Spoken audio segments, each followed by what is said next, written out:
Hello students, today we will start Science Chapter 1 The Living World Adaptation and Classification. सजीव सृष्टी, अनुकूलन आणि वर्गीकरण. पृथ्वीवर प्राणी आणि वनस्पतींमध्ये भरपूर प्रमाणात विविधता आढळते. त्यातले काही प्राणी आणि वनस्पती जमिनीवर आढळतात तर काही पाण्यात आढळतात. काही एकपेशी असतात तर काही बहुपेशी असतात. This world is a full of variety of plants and animals. Are the plants and animals from Kashmir and Rajasthan of the same type? Kashmir आणि राजस्थानमध्ये जे प्लांट्स आणि ॲनिमल्स आहे त्यांमध्ये काही समानता आहे का? नसेल तर मग त्या दोघांमधला फरक काय हे तुम्ही सांगू शकतात का? तर काश्मीर हे थंड हवेचे प्रदेश आहे आणि राजस्थान हा उष्णकटिबंधीय प्रदेश आहे. दोघा प्रदेशांमधील वातावरण हे वेगवेगळे आहे. काश्मीरमध्ये सूचीपर्णीय वृक्ष जसे पाईन आणि देवदार हे आढळतात, तर राजस्थानमध्ये कॅक्टस आणि ॲकेशिया म्हणजेच बाबूळ हे वृक्ष आढळतात. कॅमल हा वाळवंटातला प्राणी आहे. तो काश्मीरमध्ये आढळत नाही. याचं कारण काय असू शकतं? तर याचं उत्तर आहे ॲडॅप्टेशन. चला तर मग ॲडॅप्टेशनची डेफिनेशन बघूया. Gradual changes occur in the body parts and also in the behavior of organisms which help them to adjust to their surroundings. Such changes are called adaptation. सजीवांमध्ये वातावरणात ॲडजस्ट होण्यासाठी जे हळूहळू बदल होतात त्यालाच ॲडॅप्टेशन म्हणजेच अनुकूलन असे म्हणतात. आता आपण प्लांट्समधील ॲडॅप्टेशन बघणार आहोत. First, adaptation in aquatic plants. जलचर वनस्पतींतील अनुकूलन. Some of the aquatic plants are firmly rooted in the soil at the bottom of water bodies. Their stems are submerged while leaves and flowers float on the surface. काही जलचर वनस्पतींची मुळं पाण्याखालील मातीत रुतलेली असतात. त्यांचे खोड पाण्यात असतात तर त्यांचे पानं आणि फुलं पाण्यावर तरंगतात. However, some plants are entirely afloat. Their roots are not anchored in the soil. तर काही प्लांट्स हे पूर्णपणे पाण्यावर तरंगतात. त्यांचे मुळं पाण्याखालील मातीत रुतलेली नसतात. The surface of leaves and stems of many aquatic plants are covered with a waxy layer. काही जलचर वनस्पतींच्या पानं आणि खोडांचा पृष्ठभाग हा तेलकट असतो. Leaves of some aquatic plants are thin and slender like a ribbon. तर काही जलचर वनस्पतींचे पानं हे सडपातळ असतात जसे की रिबन. त्यांच्या पानांचा हा जो शेप असतो तो त्यांना पाण्यामध्ये धरून ठेवण्यासाठी मदत करतो. Air spaces in stem and petioles of aquatic plants are useful for a floating in water. त्यांच्या खोडांमध्ये जे बारीक बारीक छिद्रे असतात ते त्यांना पाण्यामध्ये तरंगण्यासाठी उपयोगी पडतात. Second, adaptation in desert plants. वाळवंटीय वनस्पतींमधील अनुकूलन. Desert plants are either leafless or their leaves are like a small needles or have been modified into thorns. वाळवंटीय वनस्पतींना पाने नसतात किंवा त्यांचे पानं हे टोकदार काट्यांप्रमाणे असतात. As a result they loss very little water bye evaporation. याचाच परिणाम म्हणून त्यांच्यामध्ये खूप कमी प्रमाणात बाष्पीभवन होते. The steam stores water and food and is therefore fleshy. त्यांचे खोड हे पाणी आणि अन्न साठवून ठेवतात, त्यामुळे त्यांचा आकार हा जाडसर असतो. The stems are green as they perform photosynthesis in the absence of leaves. त्यांचे खोडे ही हिरवट असतात, त्यामुळे ह्या वनस्पतींमध्ये प्रकाश संश्लेषणाची प्रक्रिया होते. Their roots penetrate deep into the soil in search of water. त्यांचे मुळं पाण्याच्या शोधासाठी मातीमध्ये रुतलेली असतात. There is a thick layer of waxy substance on the stems of this plants. त्यांच्या खोडांवर एक जाडसर तेलकट थर असतो. Adaptation in plants of snowy region. Plants of snowy regions mainly include coniferous like deodar and pine. These trees are conical in shape due to their sloping branches. In the heavy snowfall and extreme cold in these regions, their conical shape prevents the snow from accumulating on the tree and the thick bark helps the tree to withstand the cold. बर्फाळ प्रदेशात मुख्यतः सूचिपर्णीय वृक्ष जसे की देवदार आणि पाईन यांचा समावेश होतो.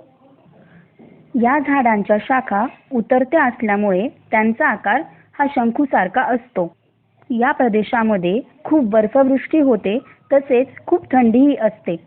या झाडांचा आकार शंकूसारखा असल्यामुळे त्यांच्यावर बर्फ साचून राहत नाही. तसेच त्यांच्या जाड सालीमुळे त्या थंडीतही तग धरू शकतात. Adaptation in plants of forest region. वन्य प्रदेशातील वनस्पतींमधील अनुकूलन. A variety of plants, trees, shrubs and herbs are found in forest. These plants compete amongst themselves for a sunlight. Hence, trees grow tall to get sunlight and climbers and vines grow to a great height with the support of trees. Spring-like tendrils on the stems of some climbers is an example of adaptation. या प्रदेशामध्ये वृक्ष, झुडपे, औषधी वनस्पती असे विविध प्रकार आढळतात. सूर्यप्रकाश मिळवण्यासाठी या सर्व वनस्पतींमध्ये स्पर्धा चालू असते. जंगलात सूर्यप्रकाश मिळवण्यासाठी वृक्ष उंच वाढतात. तसेच त्यांच्या आधाराने वेलीही उंच वाढतात. काही वेलींच्या खोडांवर असणारे तणाव म्हणजेच खोडांचे अनुकूलनच होय. Adaptation in grassland plants. गवताळ प्रदेशातील वनस्पतींमधील अनुकूलन. Diverse type of bushes and grasses are found in the grasslands. Fibrous roots of grasses prevent soil erosion. Grasses in the equatorial region are very tall. Animals like tiger, elephants and deer can remain hidden in these grasses. However, grasses in cold regions are very short. Animals like the rabbit are found in such grasses. Vast meadows are found in hilly areas as well as plains. गवताळ प्रदेशात मोठ्या प्रमाणावर खुरटी झुडपे व गवताचे विविध प्रकार वाढतात. ह्या गवतांचे मुळं तंतुमय असल्यामुळे त्यामुळे जमिनीची धूप थांबते. विषुववृत्तीय प्रदेशात दाट जंगल असते. त्यामध्ये तेथील प्राणी लपून राहू शकतात. तर थंड प्रदेशात आढळणारे गवत उंचीने कमी असतात. त्यामुळे यात सशासारखे प्राणी आढळतात. डोंगर उतारावर, पठारी व मैदानी प्रदेशात मोठ्या प्रमाणावर कुरणे आढळतात. Adaptation for injection of food in plants. अन्नग्रहणासाठी वनस्पतींमध्ये झालेले अनुकूलन. Most of the plants are anchored in ground and are autotrophic. However plants like dodder are parasitic.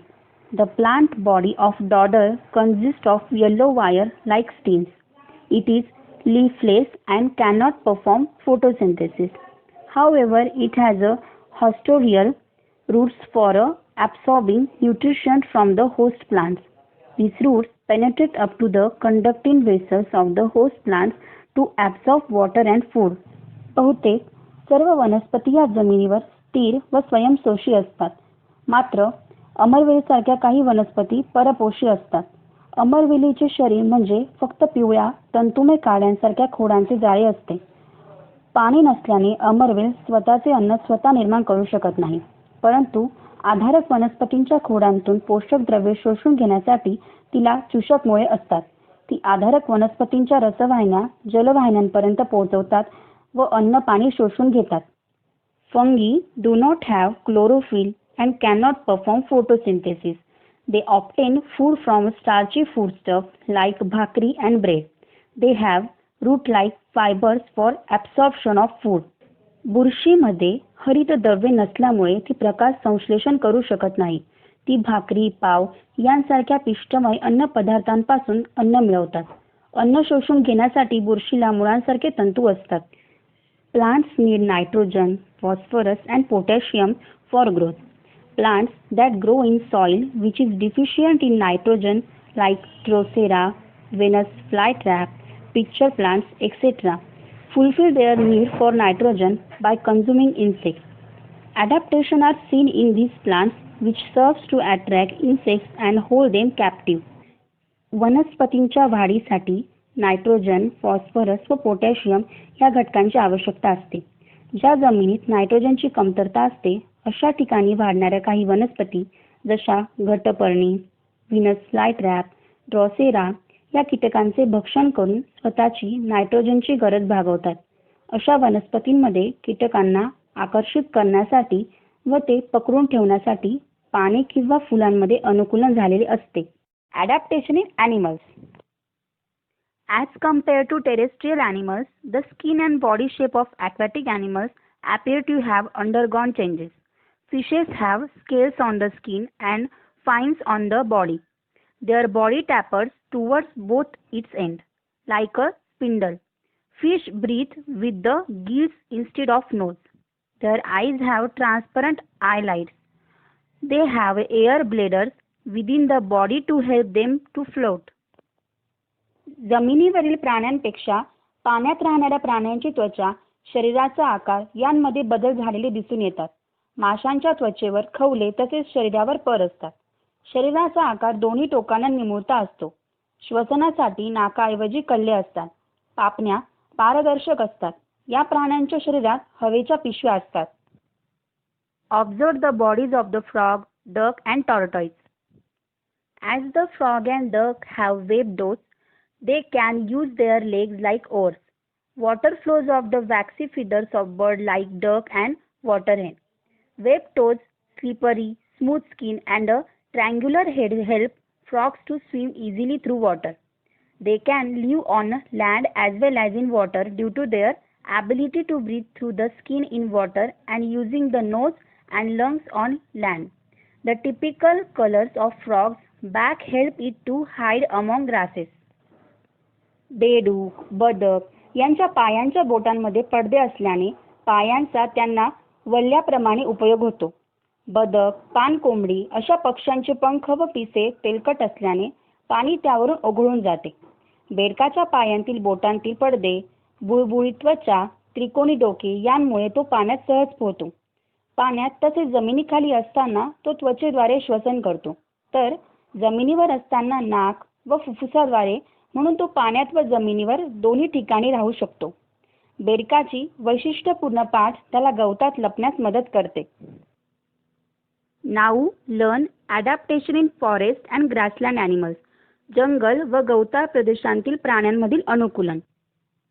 Carnivorous animals like the wild dog, fox, tiger and lion have strong legs to run fast and capture their prey. They have claws and their canine teeth are sharp and pointed. जंगली कुत्रा, कोल्हा, वाघ, सिंहासारख्या मांसाहारी प्राण्यांचे पाय मजबूत असतात व त्यांना नख्या असतात. या प्राण्यांना अनकुचीदार सुळे असतात. Tigers have padded paws. This enables them to silently stalk their prey and capture it easily. The eyes of a predatory carnivorous are located in the front of their head. It helps them to spot their prey from a long distance. वाघाच्या पायांच्या तळव्यांना गादी असते, त्यामुळे त्याची चाहूल भक्ष्यास लागत नाही व सहजतेने भक्ष्य पकडता येते. मांसाहारी प्राण्यांच्या डोळ्यांचे स्थान डोक्याच्या निमुळत्या बाजूस समोर असते, त्यामुळे दूर अंतरावरील भक्ष्य नजरेस पडते. The eyes of herbivores are below the forehead on either side of the head. This gives them wide-angle vision, which helps to protect them from predators. Their legs are long and tapering with strong hooves, which enable them to run fast, talking long leaps. Their long and freely moving ears can receive sounds from long distance and different directions.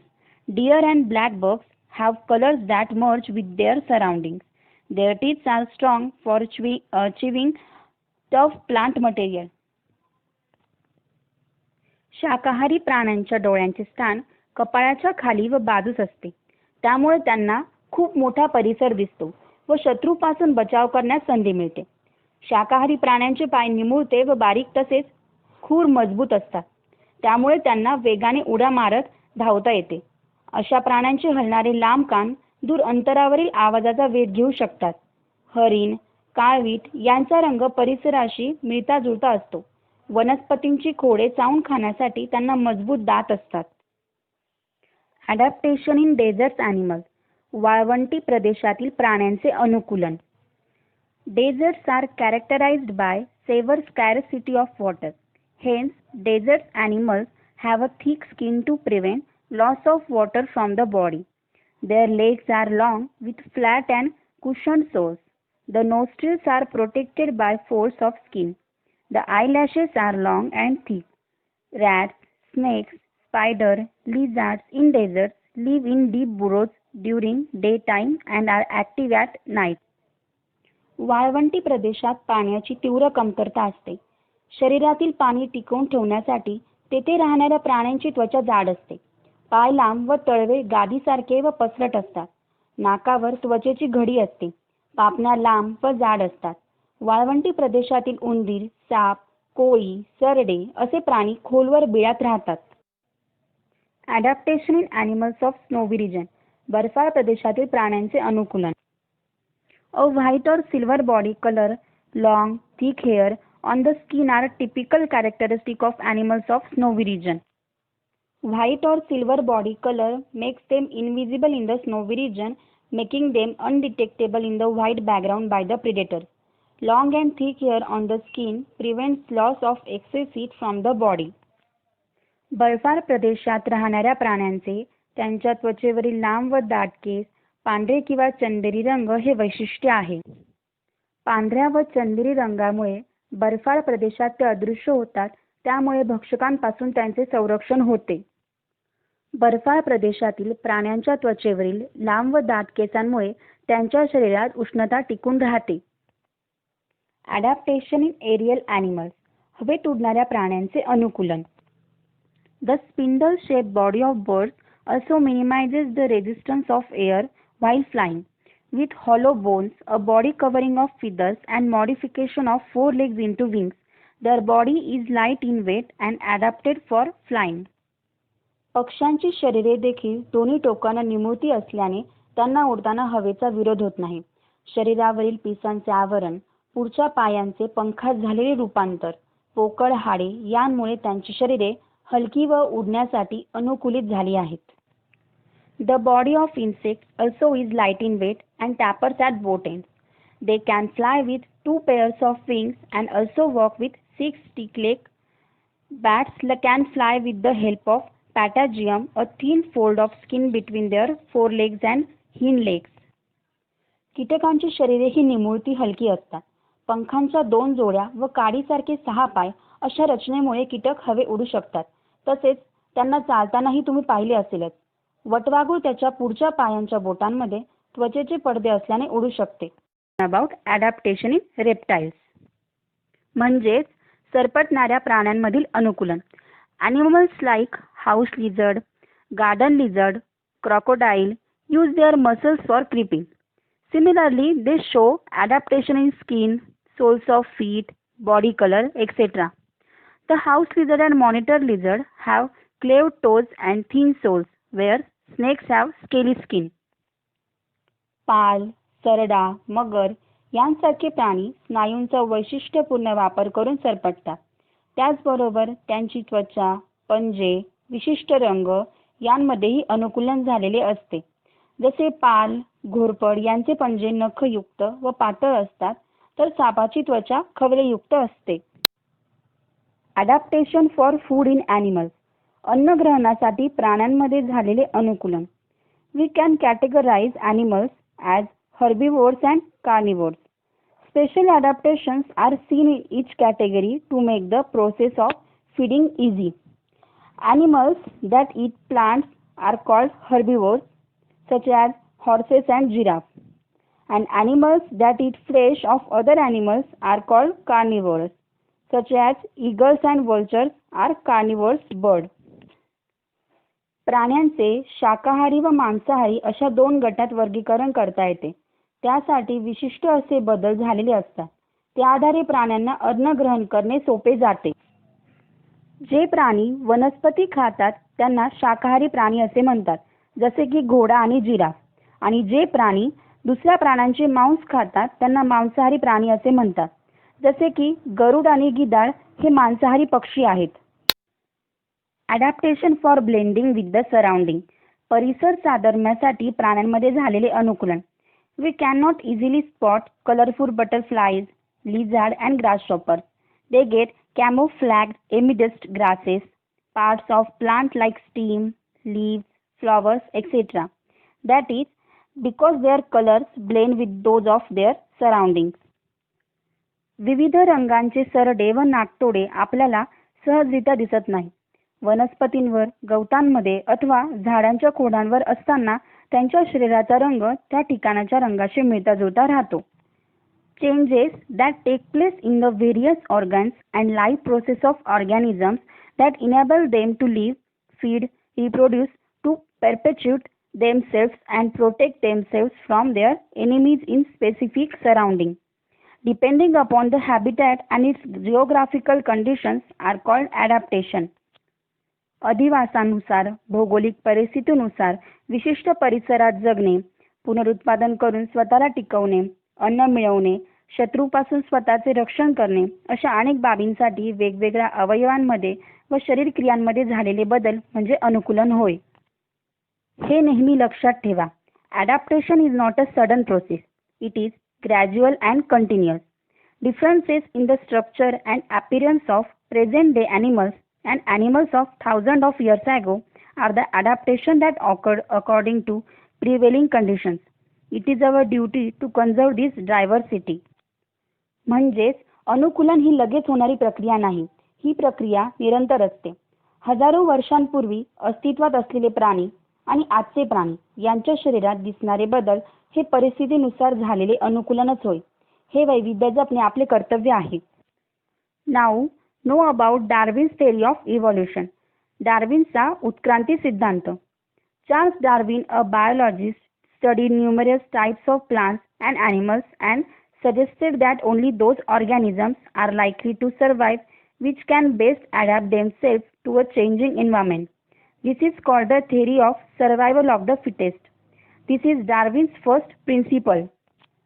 If an organism is born with a new beneficial characteristic and is able to survive, this change is preserved in the next generation. This is Darwin's second principle and is called the theory of natural selection. Charles Darwin या जीवशास्त्रज्ञाने अनेक प्रकारच्या प्राण्यांचा आणि वनस्पतींचा अभ्यास करून असे सुचवले की जे सजीव त्या वेळच्या पर्यावरणात जगण्यास सर्वात जास्त सक्षम होते तेच सजीव पुढील काळात टिकण्याची शक्यता सर्वात जास्त असते. यालाच सक्षम तोच टिकेल सिद्धांत म्हणतात. हा डार्विनचा पहिला सिद्धांत आहे. एखादा सजीव त्याला फायदेशीर ठरणारे एखादे वैशिष्ट्य घेऊन जन्माला आला व टिकू शकला तर त्याची पुढची पिढी त्याच्यासारखीच बनते. यालाच डार्विनचा दुसरा नैसर्गिक निवडीचा सिद्धांत असे म्हणतात. Now classification of living organisms. सजीवांचे वर्गीकरण. It is difficult to study and remember all the organisms in this diverse living world at the same time. Classification helps in this respect. Different scientists have used different criteria and independently classified plants and animals. A hierarchy is formed in the classification that starts with kingdom Animalia or kingdom Plantae. Further groups and subgroups are formed depending upon basic similarities and differences. This is called the hierarchy of classification. आपल्या सभोवतालच्या या वैविध्यपूर्ण सजीव सृष्टीतील सजीवांचा एकच वेळी अभ्यास करणे, त्यांना लक्षात ठेवणे हे अवघड असते. आजवर अनेक शास्त्रज्ञांनी वनस्पतींचे व प्राण्यांचे स्वतंत्रपणे वर्गीकरण वेगवेगळ्या गुणधर्मांचे निकष लावून केले आहे. यासाठी वर्गीकरणाची एक उतरंड बनवली जाते. याची सुरुवात प्राणीसृष्टी अथवा वनस्पती सृष्टी येथून होते. पुढे सजीवांच्या गुणधर्मांतील ठळक आणि मूलभूत साम्य व भेद यांच्या आधारे त्यांचे ठळक गट तयार होतात. याला वर्गीकरणाचा पदानुक्रम म्हणतात. Binomial nomenclature by Carl Linnaeus. Carl लिनियसची द्विनाम पद्धती. Binomial nomenclature is used to identify each organism. Accordingly, a scientific name has been assigned to each organism. It consists of two parts. The first part is genus and second species. All identified organisms have been assigned a binomial name as per the guidelines of the International Code of Nomenclature. All the organisms of species are so similar that irrespective of differences in color, height, habitats and habits, they can reproduce among themselves and form new individual like themselves.